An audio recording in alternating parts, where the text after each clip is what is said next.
Welcome to the Pretty Intense podcast. Thank you so much for tuning in.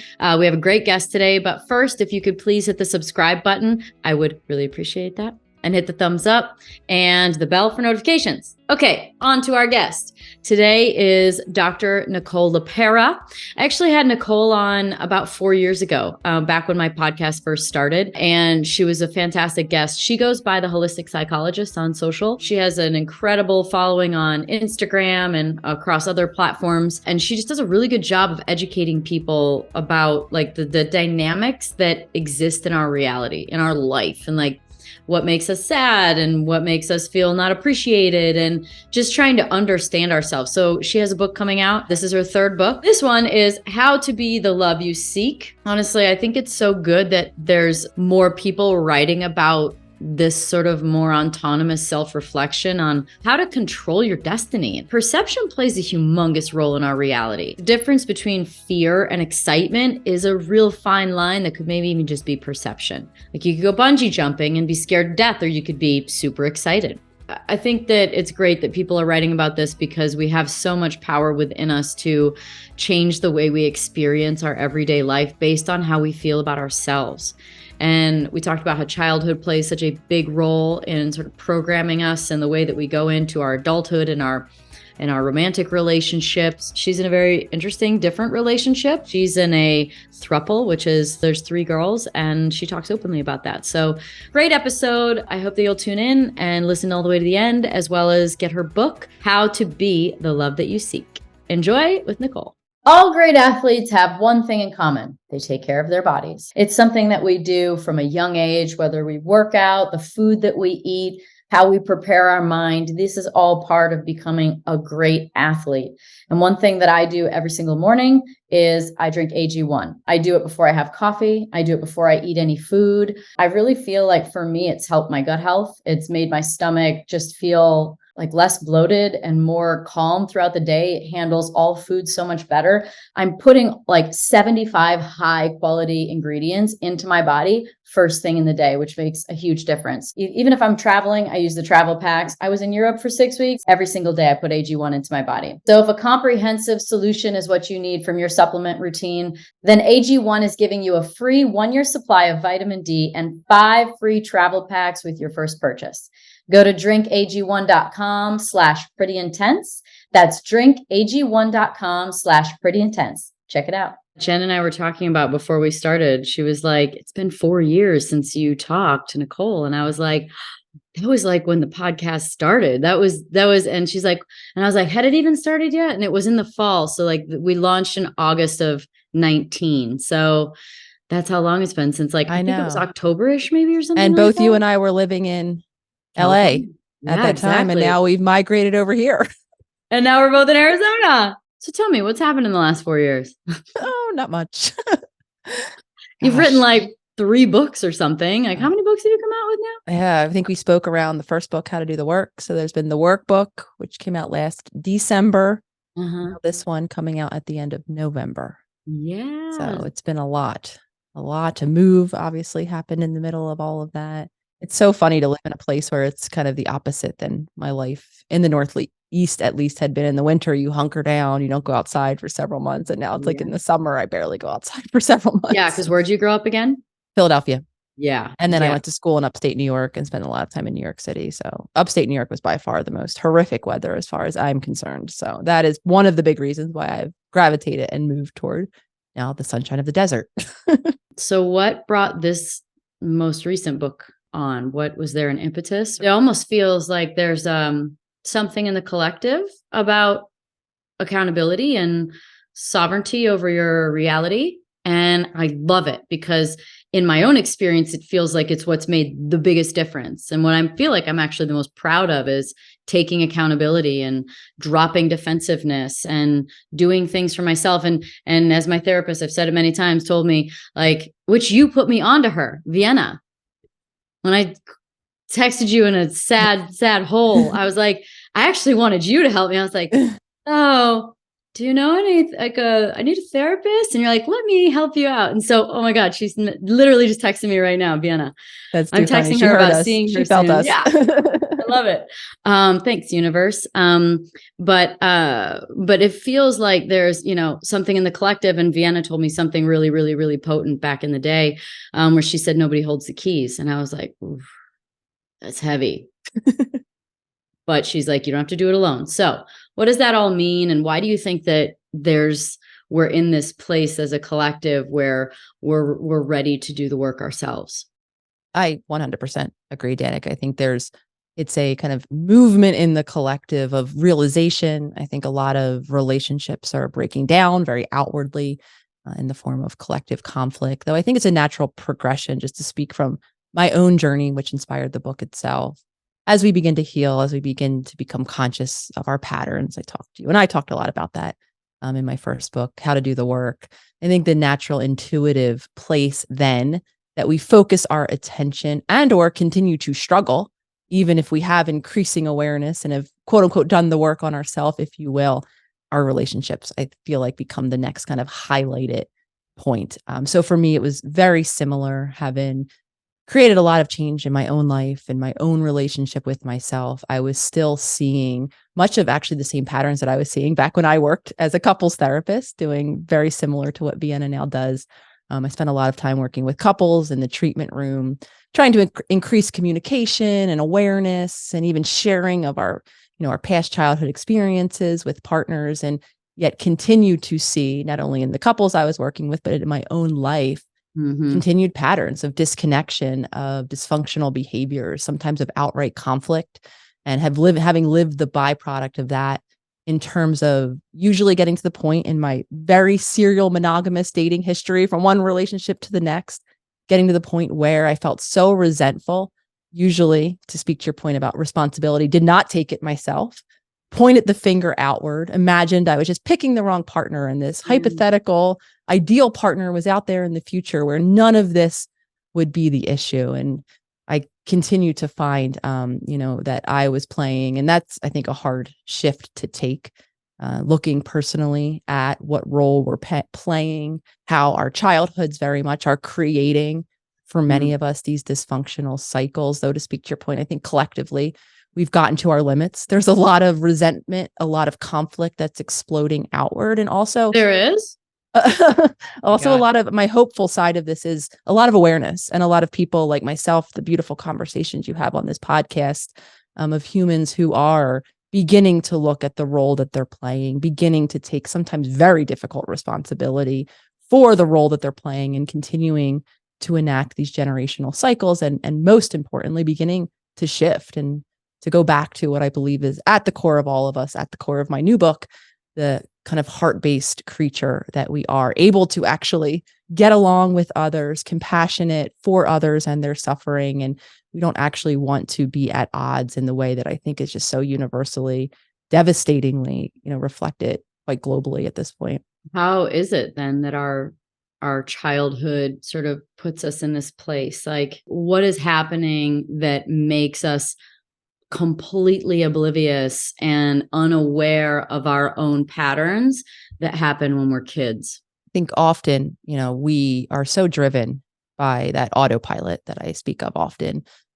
We live outside of our own awareness, much like I did, right? I'm not the problem. I can't even see the role that I'm playing. There's biological reasons for that. Our brain loves to coast in that autopilot, to give energy or to conserve energy so that we can focus our attention on the many different, stimulation things, complexities that we have to navigate as a human.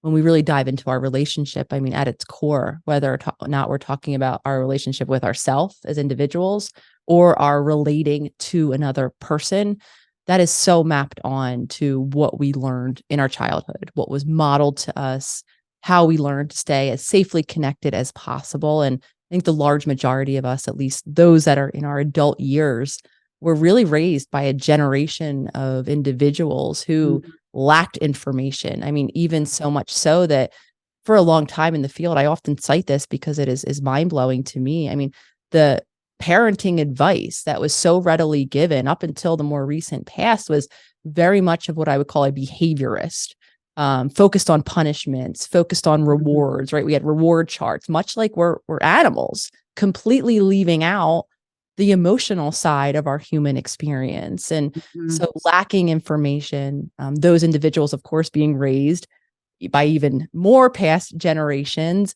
they were ill-equipped. They were ill-equipped, many to meet our physical needs, many more to meet our emotional needs. And now, of course, in the field, we understand that emotions are incredibly important. And again, that safety and the security or their lack thereof in those earliest environments, because we're so adaptive.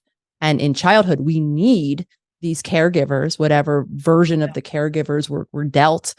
A lot of times this stuff can be a lot of words and not really like make sense. But if you could give us some examples of like which direction, a couple directions that we go with our orientation or the way we act in relationships based on scenarios when we're kids, I think that might really resonate with people. Absolutely. I think a really common one I've been thinking and doing a lot of content around is when as children, we have had to, for whatever reason, become parentified, or we become the parent of our parent. If we had a parent that was physically, right, not present, maybe this translated to having to be the caretaker of siblings. If there were other siblings in the home, quite literally showing up in physical care and emotional care of our peers, for lack of a better word. Emotionally, if we had a parent who was incapacitated, maybe they were shut down in their own depression, or like my mom, physically present, but emotionally so withdrawn because she herself didn't have that emotional attunement to be able to be present to her own emotional world, let alone my emotional world. So in that adaptation, what many of us do is we enter into that role. We begin to be the caretaker, giving physical care of those around us, or we begin to give emotional care, so attuned to the wants and needs of whoever is around us, at the same time suppressing what our wants and needs might be. And then we continue, right, in our relationships, even sometimes to be celebrated, right, with this idea that it's positive to be selfless. I'm the caretaker. I'm responsible for all of these people around us. And while that is our lived truth, that is not a kind of healthy way to interact with other people. Because if we're not tending to our wants or tending to our own needs, chances are they're not getting met. We're overstepping our own boundaries. We're not meeting our basic needs. And more importantly, we're not caring for our physical body, which houses our nervous system.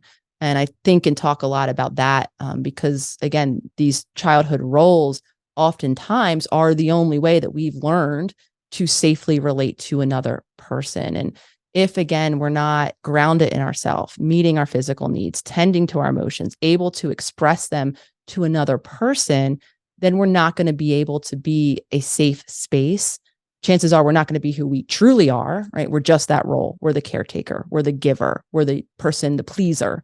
And we're going to be at the expense of the rest of us. And we're going to continue. This is where we get stuck in cycles with particular partners. We continue then to fall into certain dynamics, much like, right? So we're a child in caretaking mode. Chances are we're then attracted or gravitating towards someone else who needs care in our adulthood. You gave an example, obviously, about, not being emotionally supported and someone not there for you emotionally. You had to be there for them. So would you say that it actually could boil down to that very problem for everyone, and the expression goes in a couple of directions? Like maybe you overcompensate and abandon yourself. Maybe you learn how to completely adapt by taking care of yourself, and you don't take care of anybody. And so now you're the avoidant that it doesn't have bandwidth for you because it only knows how to take care of itself, because that's the only thing it could do to survive. So emotional needs, could you call that the pure foundation of all these issues? I do think if we want to boil it down to, with our emotional need being the safety and the security to be who we are, whoever that person is, whatever that emotional expression is, and to give and receive the support that we need in that moment. And again, like I was sharing earlier, I believe the large majority of us haven't had that safety and that security. So it really does then boil down to what is the habitual way. And I love beautifully, Danica, how you pointed out both sides of that spectrum, right? Either go into that role where I'm constantly giving care, or I might, and this is very much where I fell into, I might close myself off of that which I need the most. And then we become really at odds, which what I can make a case is our core childhood and adult emotional need is to be seen, valued, and accepted, and ultimately loved. That's what love is, in my opinion, the security to be in our self-expression, the security and safety to allow someone else to be in that self-expression, and to be able to join together and give the support, emotional support that we all need as humans. So when it comes down to it and we don't have that need met, we'll do whatever we've learned to habitually do to keep ourselves safe, often becoming even at odds what we even desperately want and need. I had a great childhood. The parents are great. They're still married. Like, we had everything. Like, there was no major drama. There's really, nothing to sort of point to. So for people listening that could say like, no, I had a great childhood. I'm trying to get in here because if somebody's listening, like, everyone has it some way, somehow. Would you agree? Yes. Some level of trauma. There are secure attached people. Not very many. I don't know if I've met one, but I'm not either. Apparently there's a statistic for them. But how, because I don't think it's that people don't want to fix things. It's not that people don't want to heal. It's not that people are like, oh, I couldn't literally be any happier or any more joyful. But it's so hard to know where to go next. Because you think to yourself, and I'm super into this stuff. Like, no, I had a great childhood. And then all of a sudden you kind of just like keep having issues, or you keep peeling away the layers, or, you look at a pattern. So like, how do you take the person that goes, no, I've had a great childhood, but could you be happier? Sure. Like, where do you start peeling away the layers? I would be very much speaking to a version of myself. Upwards until I entered my 30s, I would have professed a happy, healthy, close, connected family experience. And yeah. I think for more often than not, I mean, of course, some of us have the big thing, right, that had happened in our childhood, though. Mm-hmm. I think more often than not, it's what didn't happen, especially when we're talking about that emotionally secure, safe container. Because hypothetically, in addition to the enormity of the task that parents have of keeping a being who's not themselves physically alive, I think this is the area where it's much more easy to say, oh, okay, yes, something happened. People weren't physically present for me, or I was being physically neglected or physically or sexually abused, right? There was that boundary crossing. So in absence, I think, of having those moments, of the thing, that the person that wasn't available, what is really important is to explore, right, how present and how safe and secure we felt to share our perspectives and our ideas.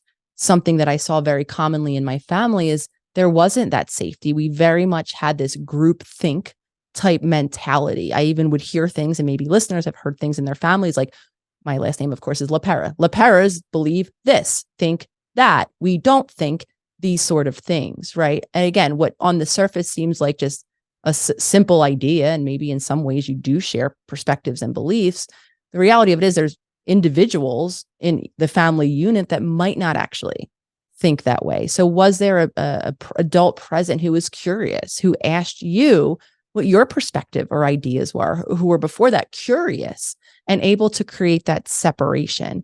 Because even very well-intentioned parents, who some of them very committed not to recreate their own childhood, they don't have, or at least they don't embody that separateness, that idea that I could have a child that looks very much like me, but thinks and believes and has a completely different perspective than myself.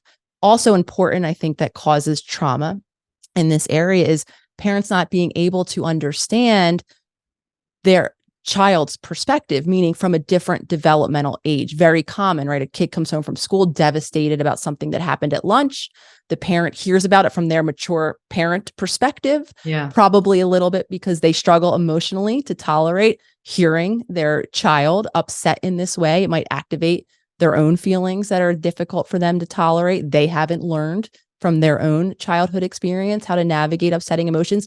It might bring the parent back to a similar experience that they had at lunch in childhood. So from a very well-meaning, mature perspective, it's so common and easy for a parent to say, oh, it's okay, get over it, it'll be better tomorrow, you'll have friends next year, or some version that can be very minimizing for the child whose whole developmental world and emotional space is invalidated in that moment, because that upset, especially when it's exclusion from peers as we're developing, is so devastating, is so painful. So I think that's another common area where emotions, maybe some of us come from families that emotions aren't even spoken about.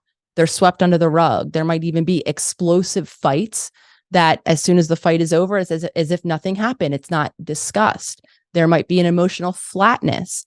Outside of stress and worry, there was no emotional discussion or expression in my family at all. And even in moments of stress and worry, it wasn't described. It wasn't spoken. However, as children, I think this is another mismatch or lack of attunement that causes trauma. Children feel it.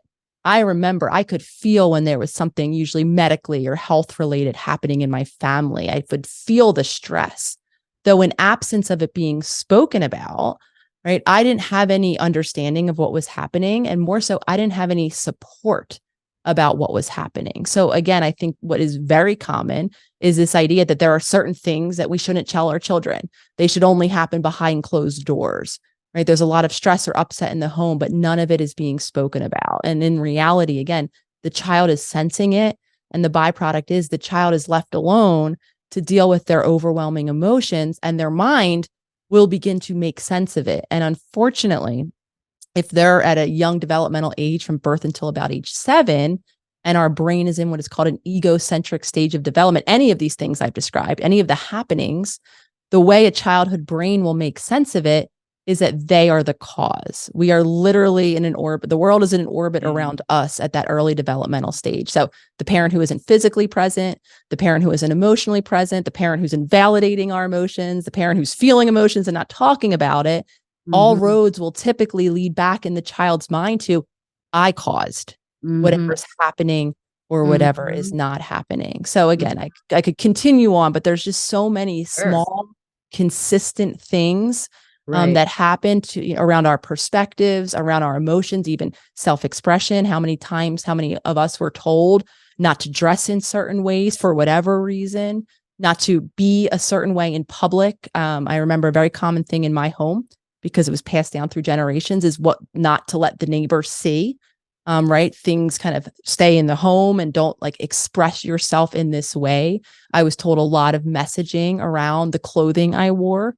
My preference for comfortable soccer shorts was not in alignment with the way my mom had, kind of her sense of beauty and what she thought as a young girl I should be wearing. So there was a lot of messaging, again, that we get in terms of our self-expression, or just natural way of being in the world, being active, being emotive in public. Some of us get that look, right? Don't be like that in this space for whatever reason.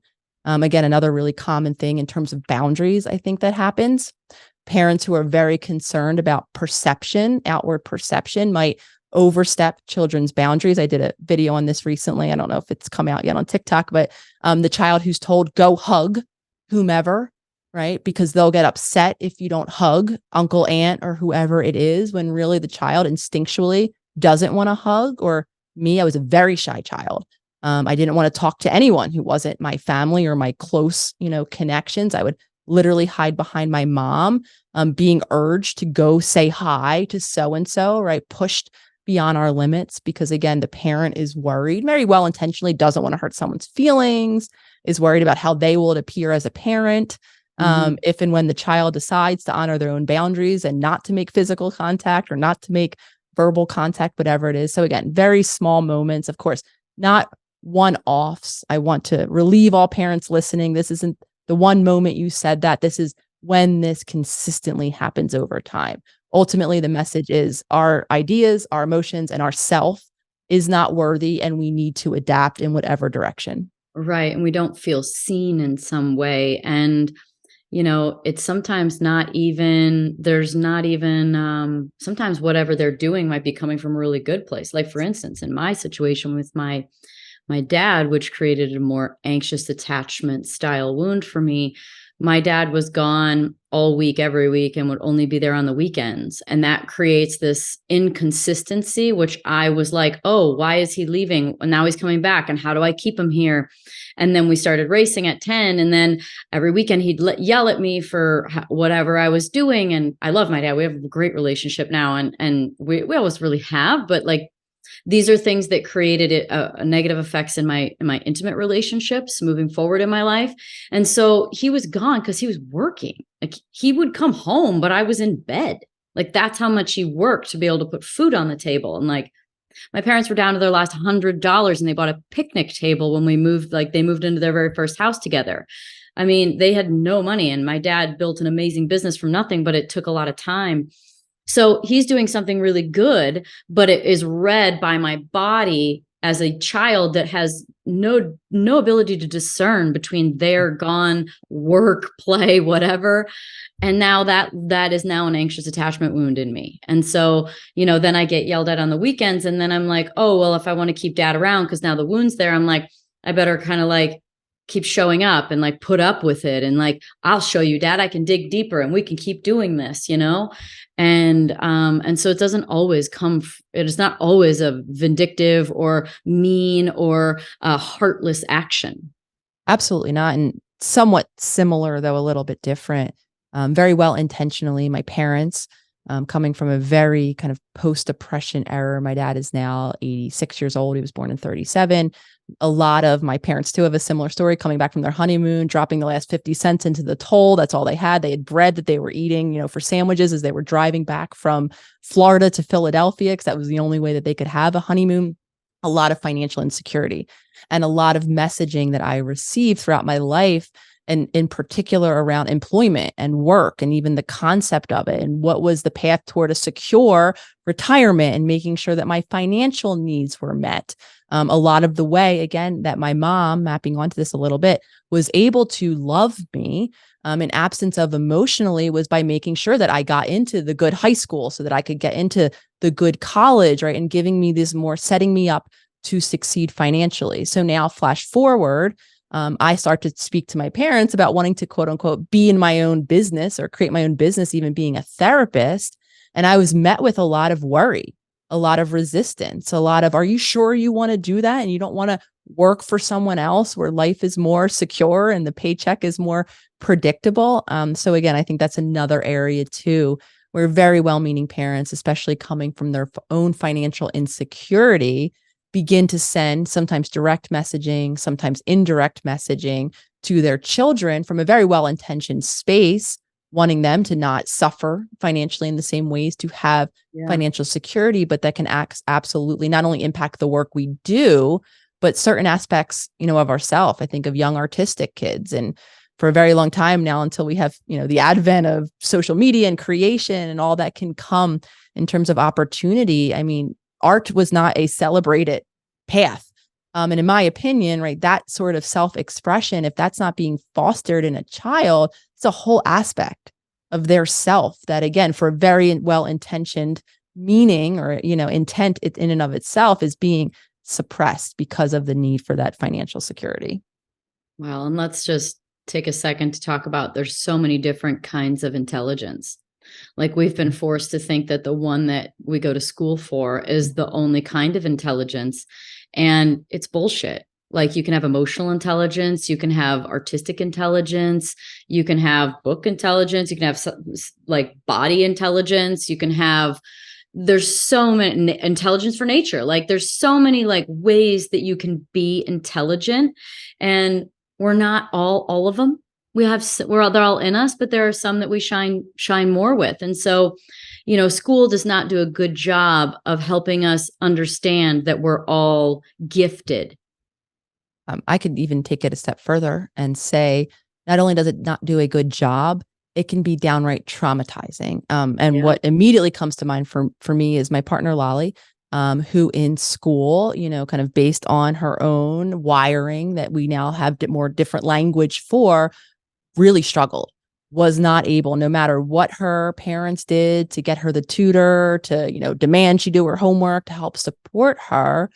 She very much struggled in school. And not only was that a point of conflict and stress within the family home, I mean, she's shared with me harrowing stories of how some teachers had treated her in an outright traumatizing way when she continued to struggle, regardless of how much they were offering support. And now, again, with new language, kind of understanding, Lolly is an absolute, in my opinion, genius in so many ways, that not only was there no room or space for it in school, she still carries that wounding, that kind of deep belief that there's an aspect of her that isn't good enough, And the actual then trauma of being on the receiving end, sometimes of explosive reactivity, heckling, shaming behaviors from the adults around her, which again, weren't necessarily trying to be hurtful. They too, I'm sure themselves on some level were feeling inadequate when who they were trying to support wasn't being supported. We're probably feeling challenged in their, identity as a teacher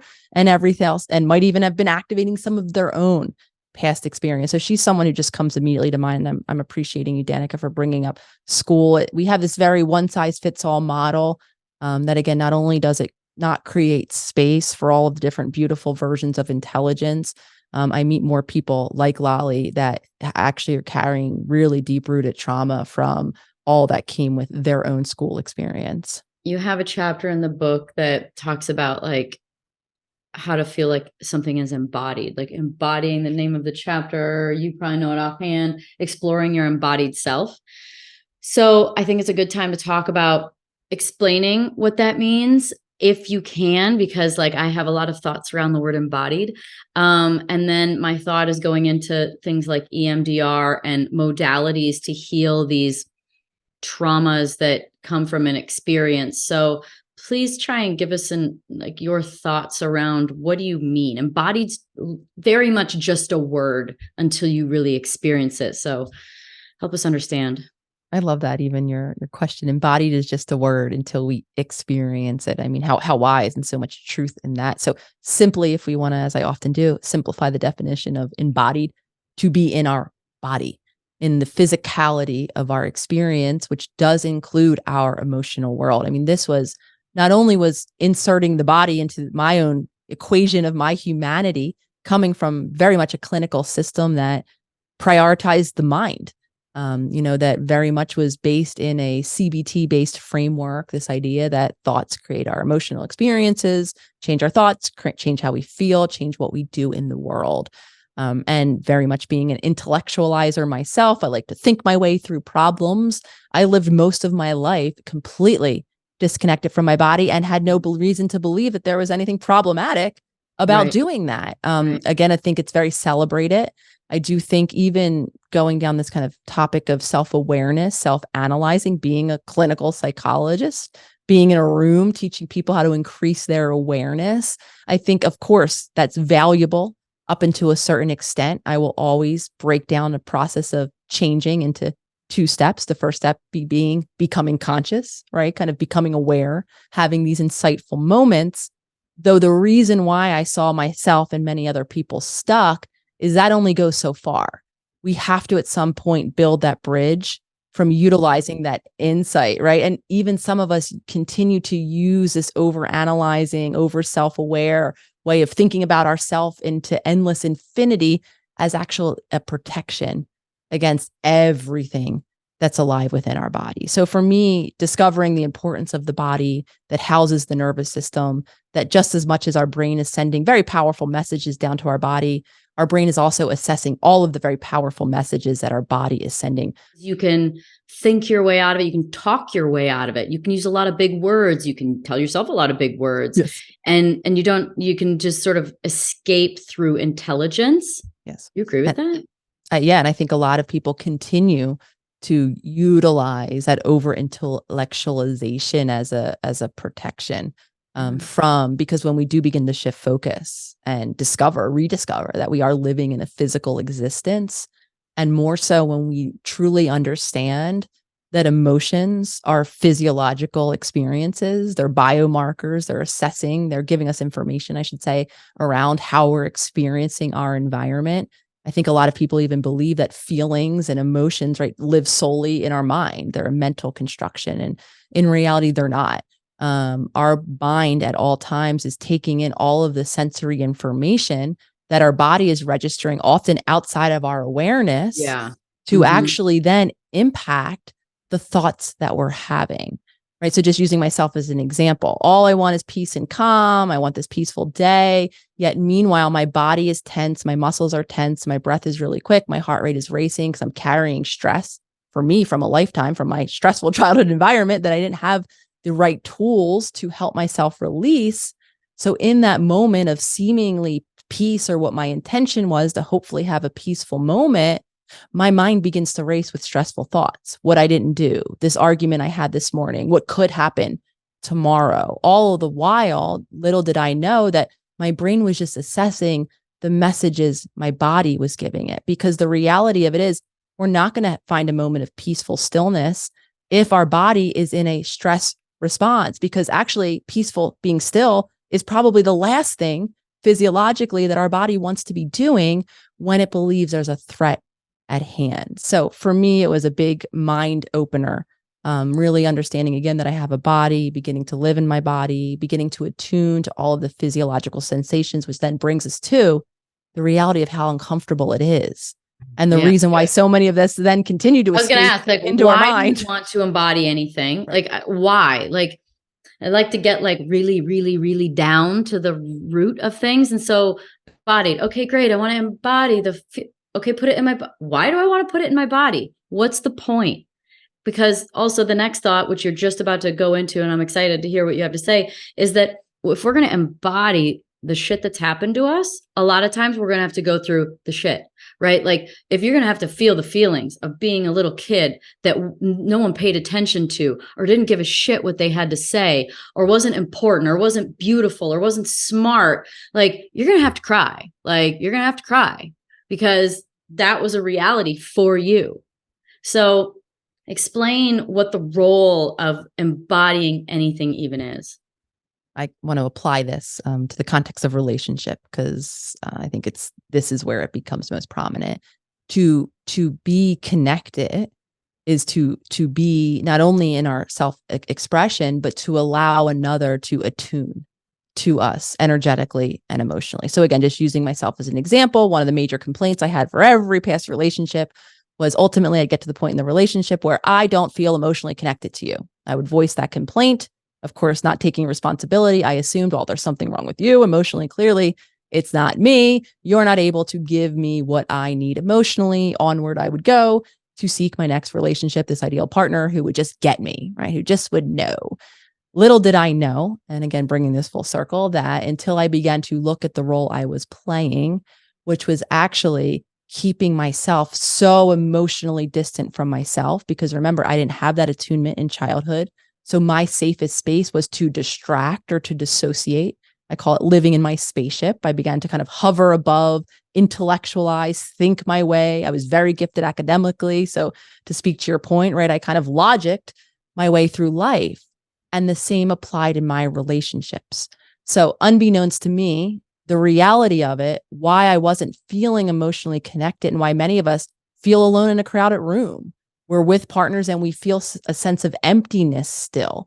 We aren't actually being ourselves, which include our emotions. I was so far away, protected in my spaceship, that the reason why I wasn't able to allow myself to be connected to and to connect with another person was because I wasn't connected to myself. So the reason to be in our own bodies is because that's a whole part of our experience, emotionally sharing ourselves, expressing ourselves. It's an aspect of our actual being. And it's actually the place in which we are able to connect with another. Because again, this is another area I think where often in relationships, we go down the over intellectualizing path, sometimes to our incredible frustration, is when we try to share a feeling with a partner, and we sometimes, for very well-meaning intentions, hear how we should solve the problem, what they would do, their perspective.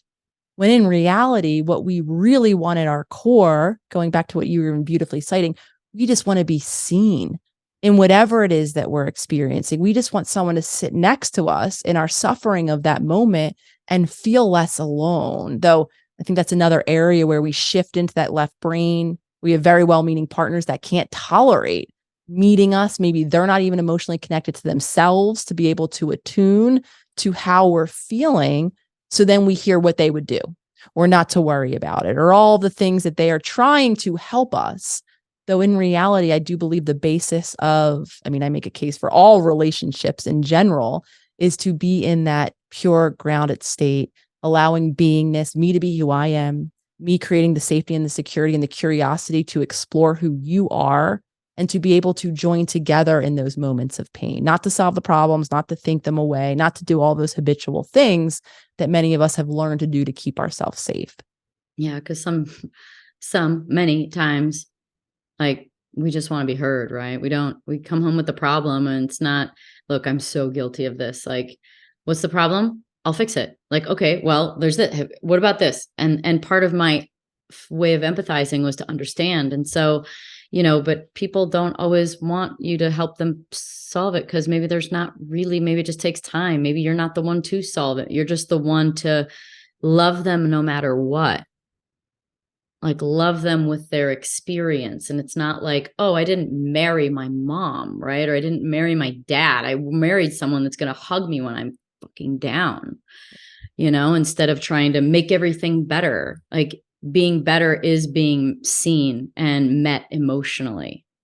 I can just complicate this journey a bit further. Again, using myself as a prime example, even though at our core, we need that. Right. I just want to be seen in my suffering. I just want to be supported, which is oftentimes just a beautiful listening ear or that emotional attunement. If we didn't have that, if that wasn't our consistent experience in childhood, there's going to be a difficulty, a discomfort. I still continue to find myself, even though I have partners who are ready and able and available emotionally to support me in any given moment. There's such, first and foremost, a vulnerability in myself, even expressing that I have an emotional need that sometimes I won't say it. I'll just do backhanded, passive aggressive comments. I wish you would just support me a little more. But not even saying that I needed support in the moment. Or I'll kind of put up, as I say, like daggers. I have my hand straight forward with daggers, and I'll be the person that no one really wants to be around at all. And then hold you responsible for not sitting next to me and soothing me in that moment. But yet I've made it so incredibly difficult because, again, we're at odds with even ourselves, even our corest of need to be seen in all of our suffering in any given moment. If someone wasn't attuned to us in childhood and allowing that to feel safe, simply familiar, repeated that experience enough that we could even work against ourselves, self-sabotage, right? Go running away when really we want to go running towards someone. So do you believe Abraham Hicks? Do you ever listen to some Abraham Hicks stuff? It's been a while, but I've listened to it like all the time for a while. That anybody could be your sort of point of reference for joy and happiness. Like if you kind of heal everything, essentially, it's like, oh, I could just use you as you're just sunshine. And we're just like, great, let's have a great conversation and let's have some fun. And like, you just sort of look at the positives. I mean, do you believe that's true? And the thoughts that I'm having are sort of around, like, when we're in a relationship and we sort of blame them and not ourselves, or let's say we don't feel like we're emotionally met. We don't feel like, oh, they just don't like understand me or get me. Is it that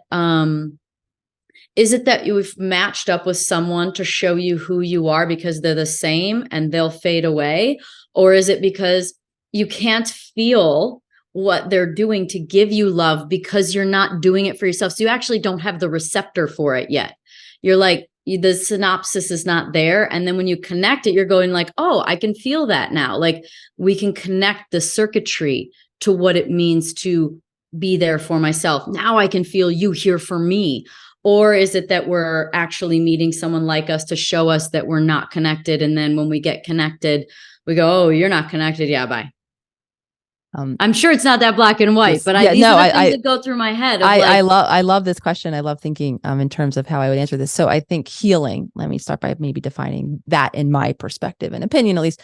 Healing is a grounded state of presence, right? Not driven by survival mode, not kind of recycling or cycling through all those habitual ways that we've learned to feel safe that aren't us, right? Relaxing into our pure state of grounded presence or beingness. So that is how I would define healing, and then leading that into when we're in that place, right? We can remove those or expand those blinders a bit to then become really present to more, if not all of which, I don't know if I make a case that we can tend to everything in any given moment. I mean, we do have a filtering, the reticular activating system part of our brain, because there's just too much stimulation in any moment, too much that maybe someone, is expressing or not expressing. So we, though, that become more able to see then what is present. And when we're present, then I think then to answer kind of the specifics of this question, we can begin to notice, ways people are showing up for us that we might have been blind to in a given moment. We can begin to notice someone else's joyful sunshine or the way they impact us in a way that is growing us. And at the same time, we can begin to notice ways in people impact us, right? Where they're becoming a mirror to deeper things that we haven't healed, and even difficult aspects of an experience with some person. We're more connected to that internal, that intuition, that sensor, that kind of evaluator than depending on who is there, right? We can become more conscious in who and how we want to create a relationship. So I can actually just, again, use a quick personal example. The way I was loved was through these gestures of care. My mom, who was physically present, right, was able to provide very routined. We were a very routine household. We had breakfast at the same time. There was a certain amount of foods that were, breakfast appropriate. The same with dinner. Dinner happened at the same time every night. I believe that was my family's manifestation of one way we can control all of the unpredictability and health and anxiety that came along with it, was to be really regimented. So one of the things I grew to expect and even to identify and believe to be a gesture of love was having my physical needs cared for, was having dinner on the table when I got home, was having my laundry done, the things that my mom was able to do. Flash forward in time, I meet Lolly. Lolly comes from a completely different childhood experience. They were pretty much every person for themselves in the household. They had dinner at different times, ate different things. There was no sense of kind of that given care in that way. I would come home from work, usually later than she, because I had sessions until the evening, so she would be home. I would walk through the door with this expectation of being loved in this one particular way. And when the dishes weren't done, when the laundry wasn't folded, when dinner wasn't on the table, because that didn't even occur to Lolly. Meanwhile, she was waiting to connect with me, to be curious, to ask me about my day, to have a moment of emotional connection.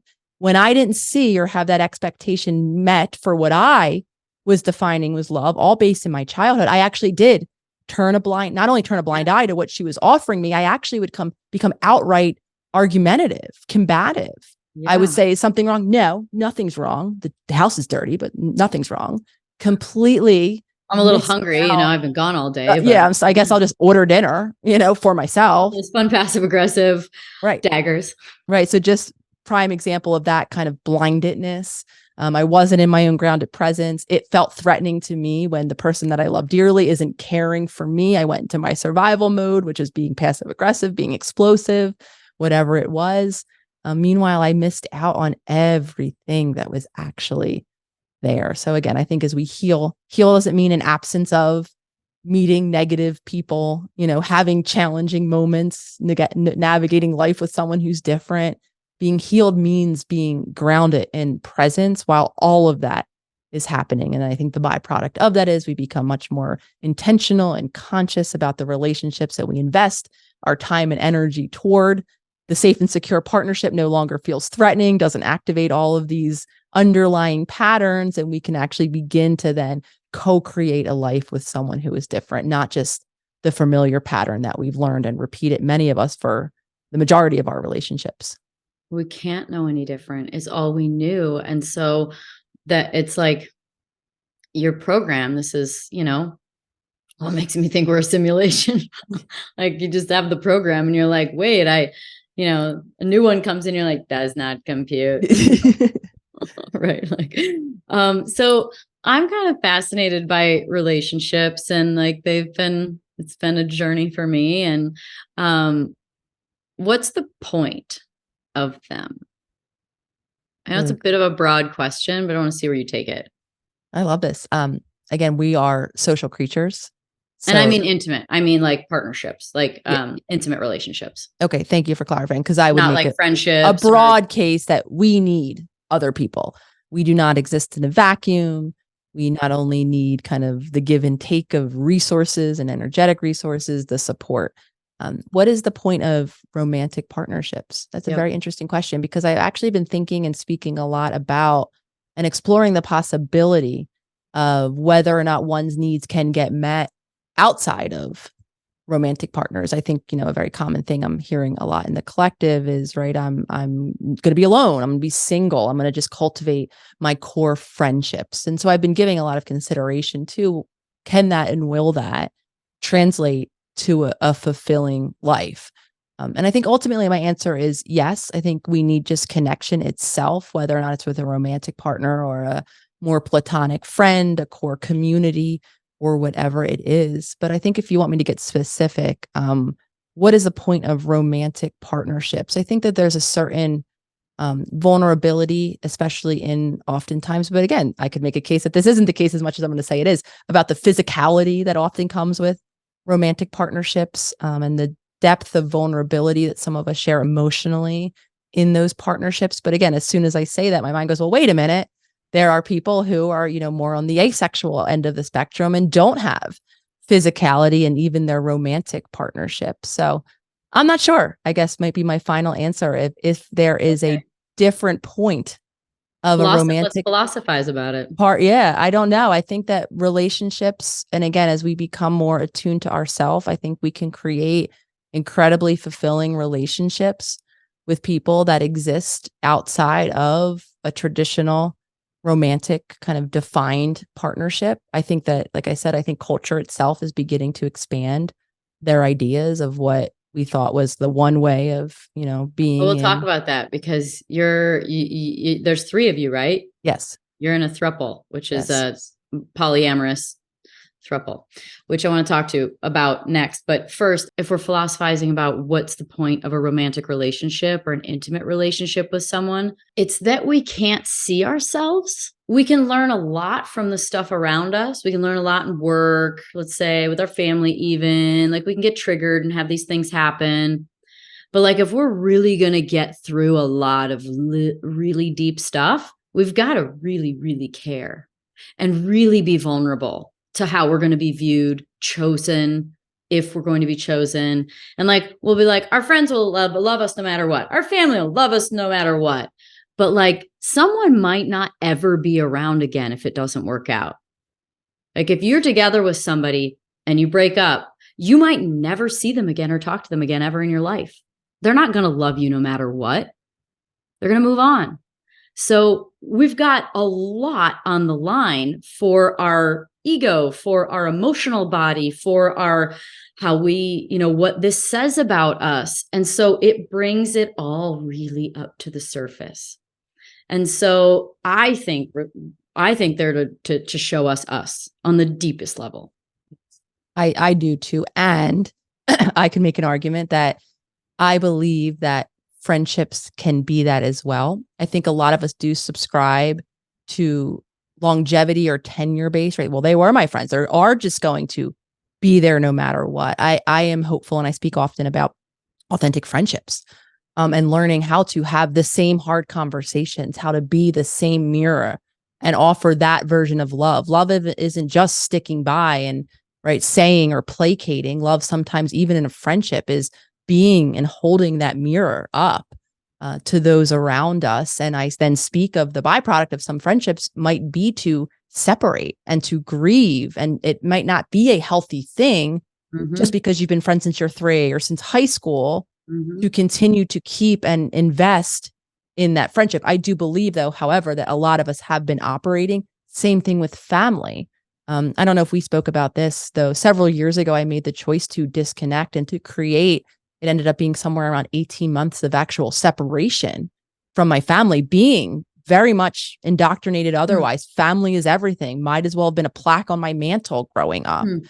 Yet, so again, I think some of us carry this idea that their family, we just have to be there for them. And I have lived the experience of gaining not only individually so much benefit of creating what to me wouldn't have been a consideration of, a past self of, oh my God, separate from my family. How could I ever?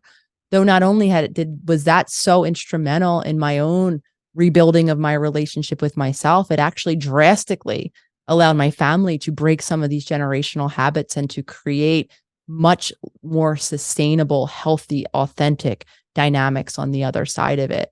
So again, I could make a case that as we become more authentic and connected to ourselves and understand that sometimes that means holding a very uncomfortable and difficult mirror up to another person, that I do think that we can unlearn some of these reasons why we just stay in relationships that maybe aren't in alignment or aren't the healthiest. And I think then on the other side of that is we become maybe more expansive into different types of relationships where we can gain true authentic support, true companionship, whether or not it's for our full self. I think, sometimes having relationships based in certain interests where we're able to self-express certain aspects of our personality or our self-expression is not only healthy, I think it's necessary. And again, I believe it is the future direction that a lot of us, and I think humanity, I think too about, back in time, we weren't raised in solo households, right? Closed off. We were very much a village driven, community driven, collective experience is humanity. And I think in a lot of ways, so we're not going into a new direction, I should say, in my opinion, we're returning to our roots in a lot of ways. Yeah. Yeah. Well, I think that's to maybe expand now on relationships and sort of how they've evolved. And there's by all means been such a growth in what a relationship could be. We know what it has been, but what could it be? What could it look like? And, I kind of ask, like, what is a relationship for? Because, and maybe like, what is it not for? And then go, how does it look moving forward? Because polyamory is a much more common thing now. And just open relationships. There's a conversation like, look, I'm not sure what I believe. I'm not sure what I believe I don't think there is a best way. I think there's someone that can make all of them work. Like, there's someone that there's anomalies all over the place. And I think that even some of those anomalies were not normally talked about or accepted, but I think they're totally like they can work. I'm not sure. I think there's still a clumping of what probably works best generally. But what are your thoughts around that? Because again, it's we're living in a new landscape, and I feel like we're writing a new book on, or throwing a books away on what it is. I want to start with what it's not. I don't believe any type of relationship, romantic, platonic, family, is based on us and or us requiring another directly or indirectly to play or to fit into a specific box, to play a specific role, to meet a specific need. What I do believe, answering really globally, that a relationship is to create that safe and secure container for some of us to begin to even explore who we truly are and how we want to express in the world and give and receive support and everything in between. Though also then to create that safety and that security to allow for individual self-expression, which then I think bleeds beautifully into, then that allows, right? If I'm committed, as I continued on my journey, I kind of hit that low. I didn't know kind of what was wrong. I began to explore my childhood, saw all these roles I was playing every which way, disconnected from my emotions. My number one commitment I made to myself was to, again, create a conscious life experience that included me, my physical needs, my emotional needs, that included me being curious about my self-expression and creating the space for me to be that person in the world, and remaining at the same time committed to the partnership I was in at that time was with Lolly. We entered in, attracted to each other very much for our old habitual dynamics, in conflict, as I was sharing earlier, around a lot of our habitual old dynamics. Though both of us, coming to this awakening, this awareness, all of this information on around the same time, gratefully, and us both being as individuals committed to ourselves and our own individual self-expression on this journey of being human, and committed to creating the safe space for the other. So flash forward several years in time of us remaining committed, exploring all the different ways that met, living and embodying all the different changes to our dynamics, where I no longer required her, right, to love me in this specific way. We were no longer just enacting all of these habitual ways we've created safety. In a lot of ways, I was discovering who I was and learning how to be vulnerable and to show her those aspects of myself. And of course, then receiving from her that same self-expression. And so with that commitment of, again, what our definition, what a relationship is, that safe space to join together and continue along the way to check in and make sure that we're still aligned with what we want our future to look like as individuals. Again, I think this is another place where we're not sure. We don't want to tell someone what it is that we want, how we want our future to look. If it means engaging in the legal partnership of marriage, if we want kids, where we want to live geographically. I mean, these are a lot of conversations that we either don't know about ourselves because we've deferred to other people. We might know, but we're afraid to share anywhere along the journey, developing the relationship, well into the relationship, out of concern of what if this person I've now invested in or I'm interested in says they want something different. Right. And so again, we continue to keep all of this below the surface. We don't share it. So committed to checking in and making sure that we were in alignment in terms of even moving from the East Coast to the West Coast, that we were both wanting that. And again, being open to the possibility that I might want something, that might impact where we live, what we do, and the state of our relationship. Though thankfully there was continued alignment along the way. And down the line, we ended up, both of us, developing feelings and hearing feelings back for an individual named Jenna, who's now our third partner, who then having open conversations where things that were beneath the surface not being spoken about, again, applying all of this to the conversation, because none of the three of us had this type of relationship experience before. I don't think we were willing to allow in the reality that what we were feeling below the surface was romantic interest, right? Especially Lolly and I were in a committed, we were married at that time. We're in a committed, what we thought was going to be monogamous relationship. And now kind of we're getting this internal interest in this third person. So I share about it in the book because there was several months where so much of this was below the surface. Again, just to use the language of the book, where we weren't really attuning to what it was that our heart was wanting, that was translating into a lot of conflict and a lot of tension in the relationship. Now, of course, I share that to say that, listeners, I don't think it always translates to expanding your relationship in this new direction, though I think there are so many moments, Danica, where we have these things that we want to say, that we want to get on our chest, that we want to express, and we don't for whatever reason in our relationship. So the three of us, very much, again, talking about the embodiment work, weren't listening, weren't attuning, weren't communicating until, of course, one morning, Jenna actually is the one, and I'm so grateful for her to so bravely address it, speak it, bring it out into the light, kind of defining at least her awareness of what was going on for her, sharing that, to both of us separately, shared that there were romantic feelings and that she completely understands, that has no idea how we are taking this information and what we would want to do with it. We were working together at the time. She's very much an integral part of the Holistic Psychologist and the membership, the Self-Healer Circle.